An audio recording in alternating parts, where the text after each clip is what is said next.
behind you, then you get encouraged to fight on. So the board had that encouragement from Parliament. The Okongo-led advisory board convened a media briefing on 8th September 2009, which was nearly scuttled. So when we met on 8th of September, I just, called the media. There were a number of them in the boardroom, and all the board members were there. We had prepared, a press release, which was a very small press release, 1 page, and all of us had sat. The cameras had been set, and I had also occupied my seat as the chair, ready to read the press release. When my secretary then brought a note and said, "Here is a note for you, it's urgent." So when I opened the note, it was saying there is an urgent call. Receive it before you read your press statement. So I excused myself and told the media people and my board members that I'm attending to a small issue, but I'm coming to read the press release. The board had prepared a 13-line statement which contained a weighty message. So when I retreated to my office, a voice told me that we are calling from State House, and the president has seen a copy of the press release that you want to read to the media. You have persisted in challenging a decision that has been made by the President of the Republic of Kenya, who is a commander-in-chief of the armed forces. They said this is unprecedented, it has never happened, and that if I go ahead, I will be arrested and be charged with subversion, and that I should call off that press release and allow Justice Ringera to assume his office in line with the Gazette notice that had been signed by the then President Mwai Kibaki. To be honest, that was a bit scary. That was a bit scary, and I thought what to do. I thought about the image on my person as somebody who was not just chair of Kenyan Corruption Advisory Board, but I was also at that time serving as the chair or president of the Law Society of Kenya.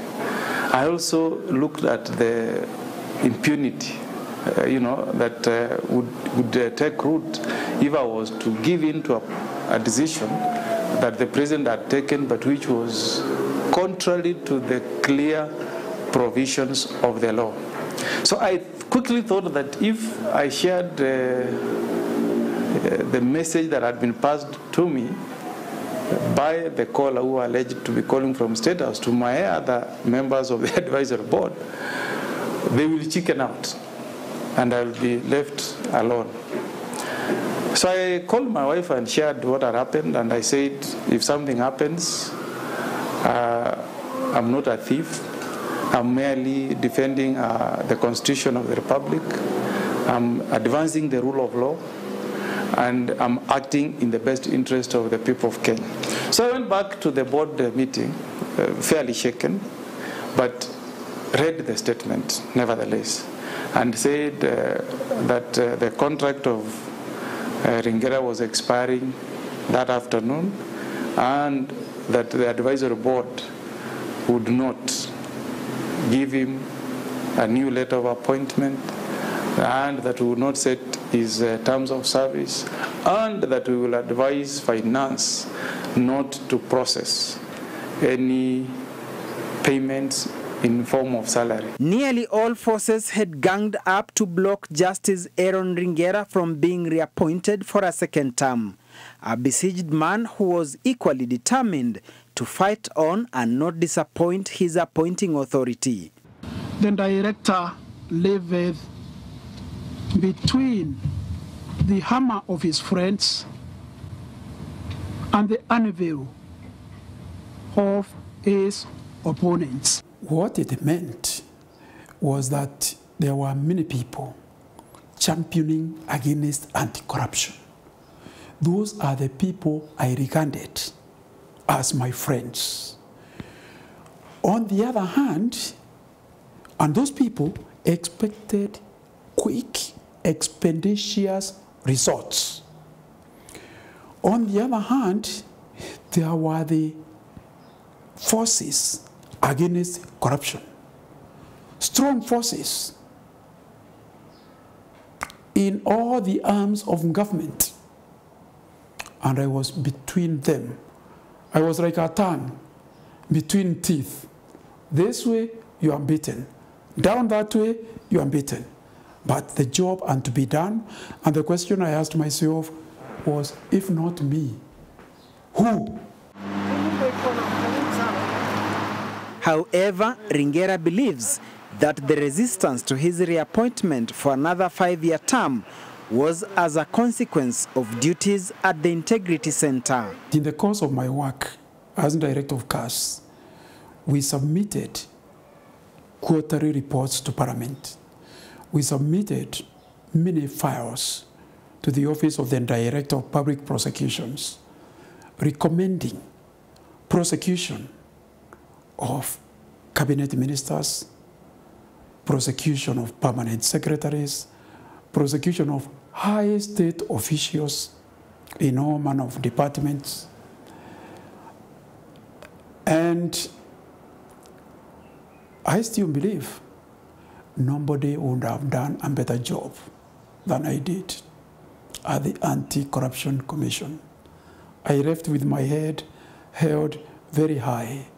I believe I was pushed out for political reasons, not performance reasons. One of such impediments, he says, was a scenario where a high-profile corruption case was forced to be heard in camera. But why? The reason given was that the cases involved state security. But surprise of surprises, it is not the state that applied for the matter to be heard in camera. It is the judge himself, in his own wisdom, who decided this matter involves state security. Don't ask me for names, I will not give you. He also believes his kicking out was because of high-voltage Grand Coalition politics at the time. You are totally mistaken. The Grand Coalition government was divided down the middle insofar as the fight against corruption was concerned and other things. I can tell you that the director of Anti-Corruption Commission was regarded by one wing of the coalition government as a great enemy who must be got rid of by all means necessary.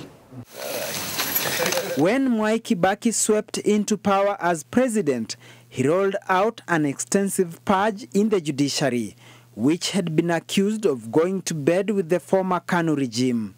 Chief Justice at the time, Ivan Gisheru, appointed Justice Ringera to lead the judiciary fumigation exercise that would later be termed as radical surgery in the judiciary. It was the most difficult assignment in my career as a lawyer, as a judge, because the assignment required investigation into the conduct of my own colleagues, some of whom were even senior to me, as I was a High Court judge at that time, and there was a Court of Appeal, which was the ultimate court in Kenya, above me.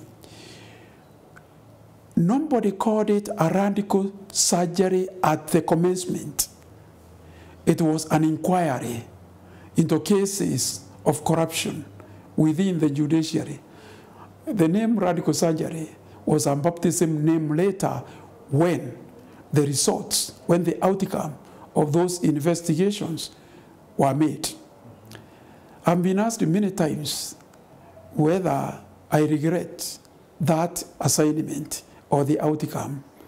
I have no regrets whatsoever. I have slept very soundly. I count it as the best assignment I ever did for the Republic of Kenya. He says his committee was given a tight schedule to deliver on the assignment. The team was given 6 months. One thing I regret about it was that the fact that our findings were publicized in the report before the judges and magistrates and been given an opportunity to explain themselves. I have said before, I can repeat it. It is not I, Aaron Ringera, who leaked the report.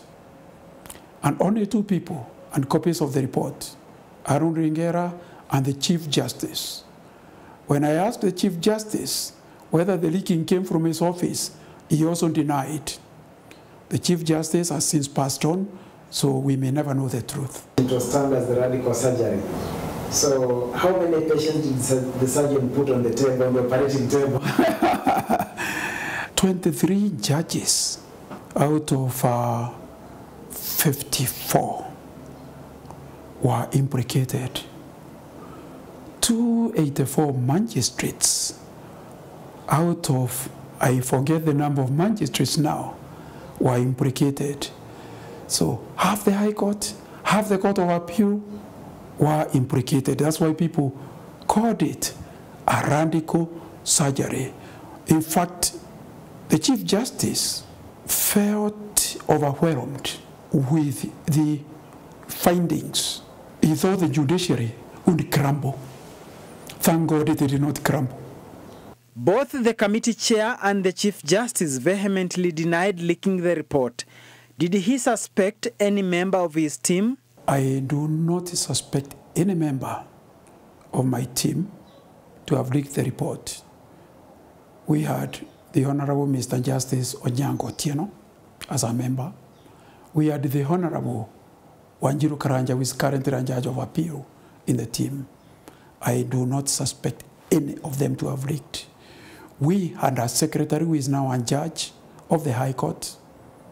I am 100% sure she did not leak the report.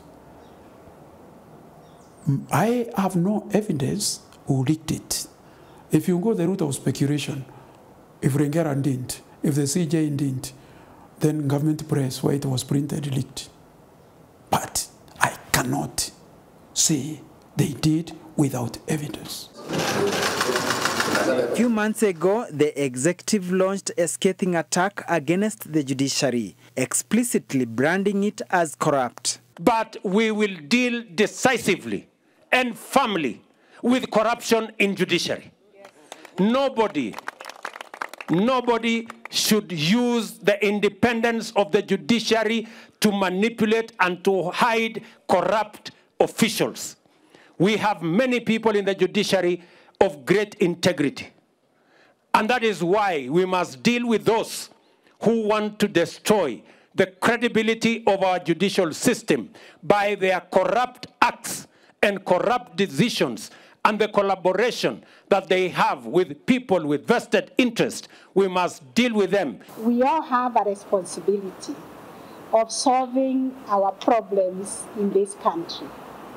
We all recognize corruption is endemic, it is a problem, it is unacceptable, it is condemned, it is actually a criminal offense. So if there are cases involving people in the judiciary, judges, judicial officers, or judiciary staff of corruption, then that is why the JSC was established, to deal with those disciplinary matters. So we will be asking His Excellency to submit that report so that we can deal with it, because you recognize under the Constitution 2010, the Fair Administration Action Act, you have always to give a hearing to the other side. So what lessons are there to learn from previous attempts to clean the judiciary? One, corruption and its father the devil will not exit planet Earth till kingdom come. Two, judges are human beings. Some of them possess more greed than others. Given an opportunity and greed, corruption is the inevitable consequence unless the judge or magistrate calculates that the chances of exposure are high, and if exposed, they will be punished. Because corruption is not a crime of passion, it's a crime of calculated gain. So people calculate mentally. Will I be able to get away with it?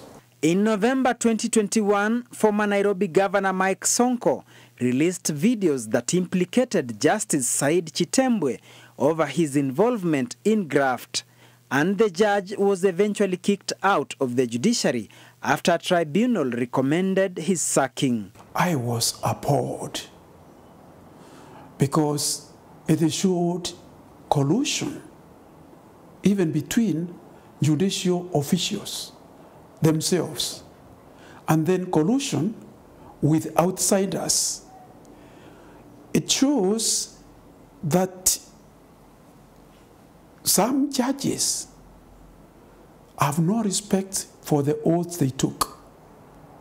They have no fear of possible sanctions. In fact, as far as I'm concerned, there cannot be a nation governed by the rule of law if the judiciary is corrupt or a majority of the judges are corrupt. What you would have is rule by money or rule by other advantages. Corruption makes judges turn a blind eye to the interest of justice. It is completely subversive of the rule of law. I'm not saying corruption is good in the executive or legislature, but the worst place to be plagued by corruption is the judiciary, for the reason that it is the place of last resort of citizens when they have grievances against one another, when they have grievances against the government. It is the place of last resort. It is the place where there never should be corruption. But it is still there, according to anecdotal evidence. Despite the operationalization of 2010 Constitution, judiciary's integrity is still questionable. After the 2022 general election, the Office of Director of Public Prosecution embarked on a spree of withdrawal of high-profile cases in court, which raised eyebrows. It is unfortunate. It is sad.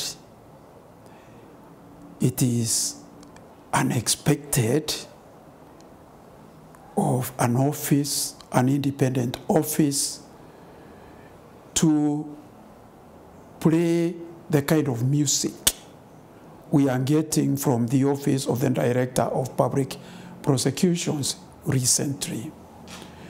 I say so because their own guidelines, the prosecution guidelines in force, which in my capacity as a consultant I helped to develop nearly 10 years ago, require that before a decision to charge is taken, the director must be satisfied that the evidence is sufficient to lead to a conclusion that there is a reasonable prospect of a conviction.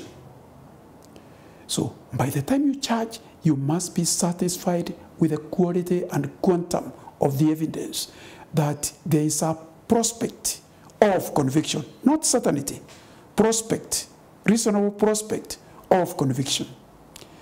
Now, in the recent cases, all these cases were in court, meaning objectively they had passed that standard, that test of the decision to charge.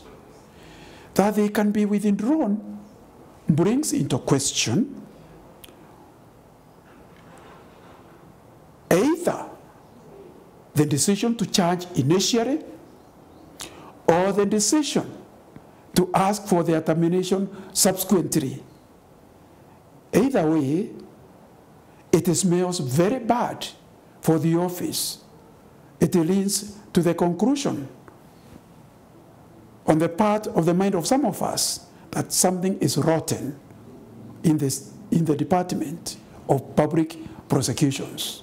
Concerning the Ethics and Anti-Corruption Commission, the retired judge is the opinion that the independent commission should possess prosecutorial powers instead of just conducting investigations, then forwarding findings to the DPP, who has to interrogate the reports, a position shared by his successor at the Integrity Center, Professor Patrick Lumumba.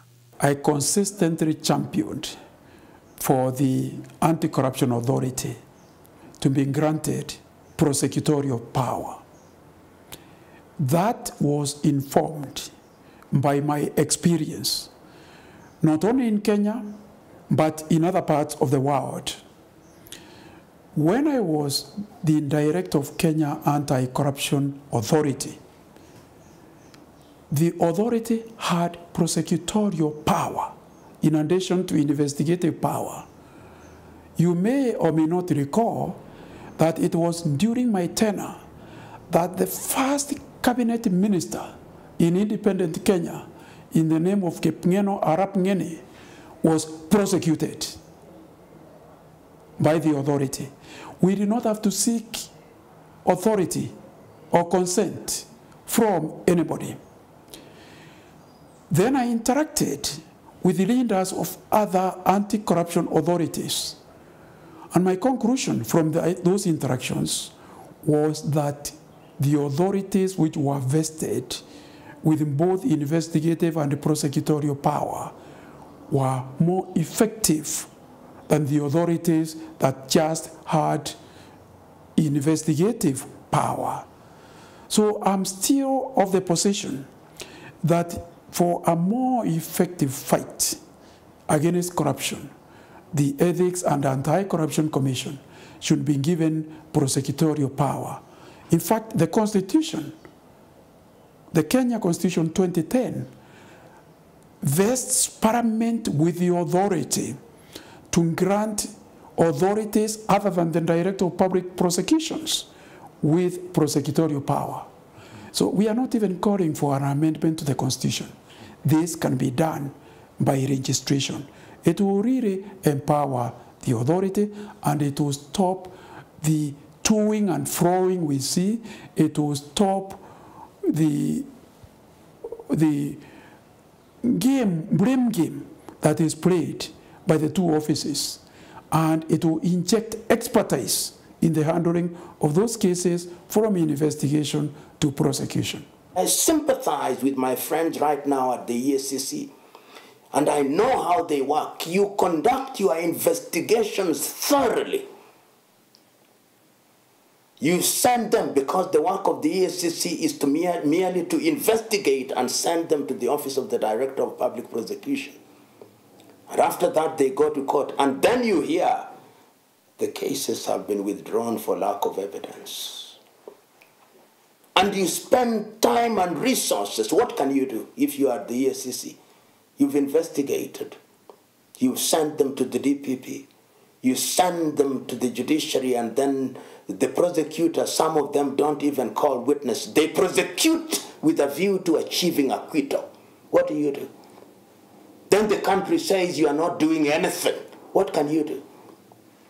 So the country must make a decision. As long as we are celebrating thieves in different corners, electing them into public office, the message you are sending is, it pays to be a thief. It pays to be corrupt.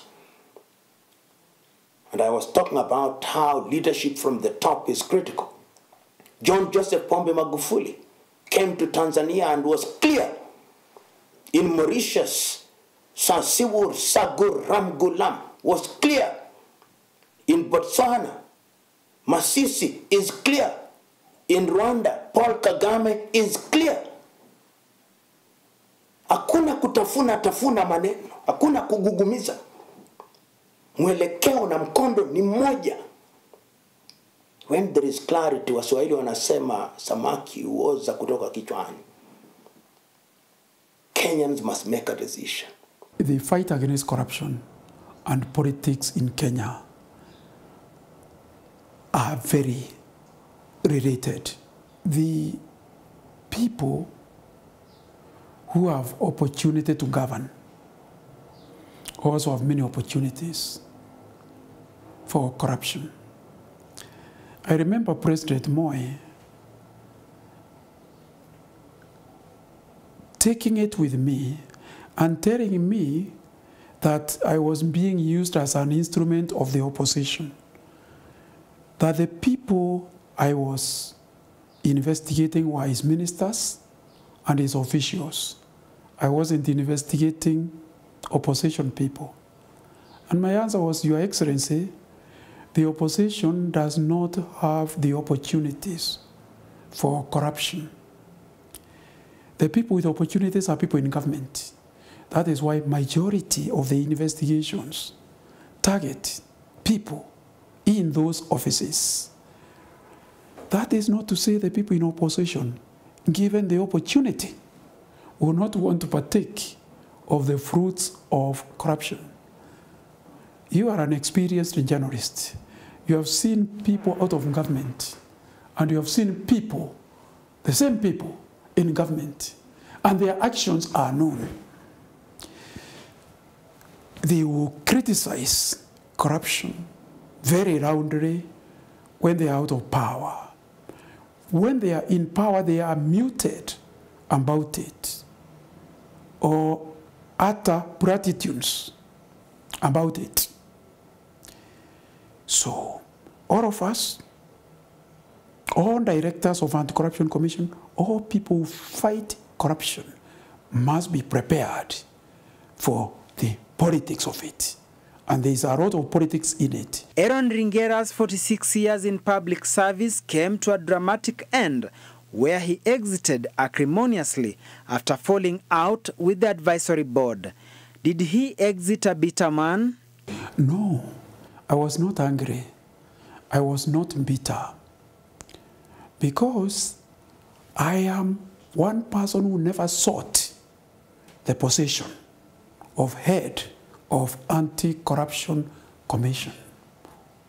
In 2009, the commission conducted interviews of people who have applied.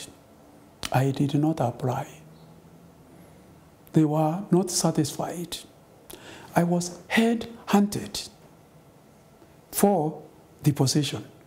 I was then serving as Solicitor General, a very comfortable job. And I remember telling President Moi that I'm quite happy as Solicitor General.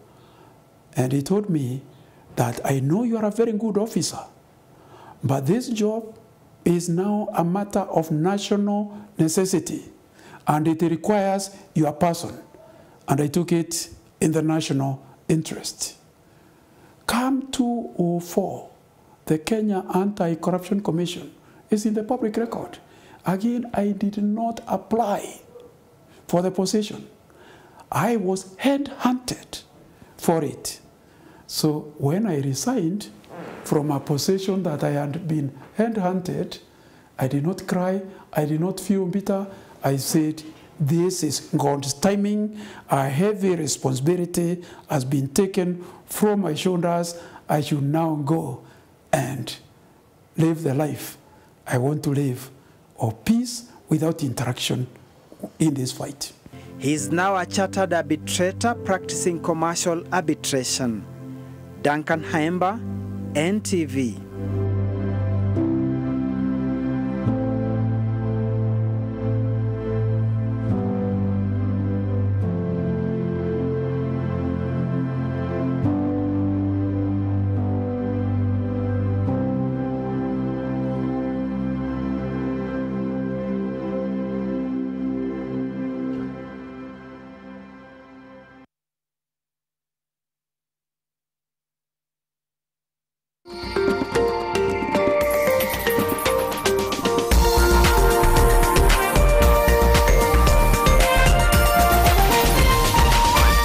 This is NTV.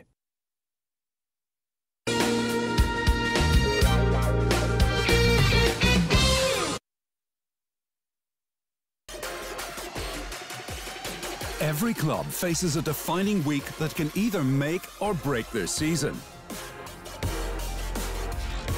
For Barcelona, their moment of truth arrived as they eyed a place in the Champions League semi-finals and looked to keep their fading La Liga title hopes alive. But after 2 damaging defeats, Barcelona's season is heading towards a disappointing end.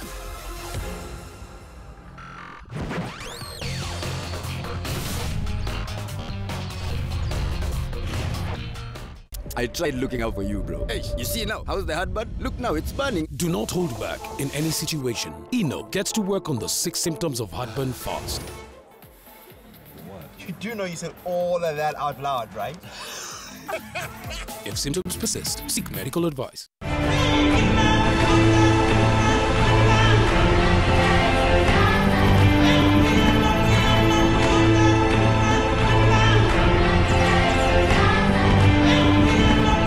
An all-new season of NTV Wild Talk with Smriti Vidyarthi, starting this May.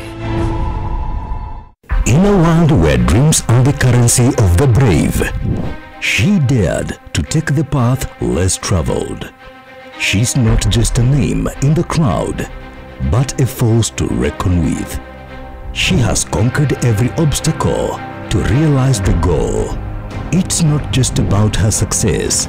It's about the impact she brings to the society. Nominate a deserving woman or yourself today for the Business Daily Top 40 Under 40 Women 2024. Visit top40.bdafrica.com. Nomination close on 3rd May 2024. Kuna 1.1 million Kenyan shillings mahali hapa. Yote ndani ya shamba hili, na tarehe 28 mwezi huu wa Aprili draw ya kujishindia shamba hili inafanyika. Unaitaka? Dial *570#, chagua option ya kuvuka na chake pekee. Cheza mara kadhaa, imarisha ushindi wako kwa kujaza tiketi zako kwenye draw. Title deed yako tunaitransfer papa hapa. Plot yako iko kwenye *570#. Kalamu yako ya sahihi ndio hii na makasi yako ndio hii. Buka na shake! Tired of popping pills and carrying hot water bottles each time you have menstrual cramps? I recommend Deep Heat Period Pain Patch. Convenient to use anywhere, anytime. Tear and remove protective film and attach the patch only once directly to the lower abdomen. The patch gives a penetrating warmth that relieves menstrual cramps and pain for up to 12 hours. Girls, don't give in to the pain. Roto.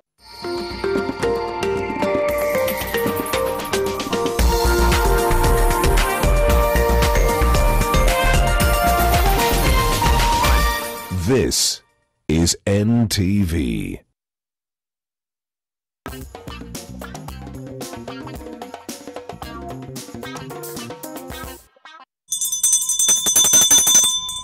Aha, bila shaka ni kengele ama ni kengele?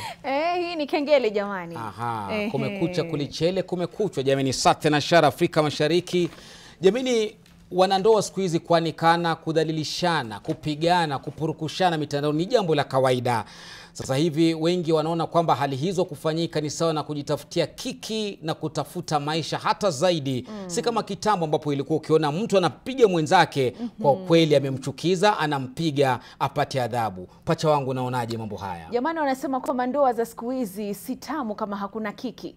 Ndoa ya siku hizi si tamu kama sikudanganyi kidogo, ama pia ndoa za siku hizi si tamu kama simfanyi mwenzangu aezi kugutika tu kidogo. Yaani pacha wangu nakuja nyumbani na kushtua tu kidogo, kumaanisha kwamba nakupenda. Kitambo mahaba yalikuwa tofauti, lakini sasa mahaba yamebadilika. Niposa mtazamaji, ndani ya gumzo la Sato jioni ya leo tunaangazia ndoa za mitandaoni. Ndoa za mitandaoni, na swali tutakuuliza, je, hizi ndoa zinazoanikwa mitandaoni ni za kweli ama ni kudanganyana? Jamani, hizi ndoa zinazoanikwa mitandaoni ni za kweli ama ni kudanganyana na kutafuta biashara? Tuna wageni wetu jamani, tuwafahamu wageni moja kwa moja, au sio? Na mtazamaji, tuliwauliza na mkatuambia jamani mnawataka hawa wageni studioni, na moja kwa moja kabisa tuko nao the Rui family.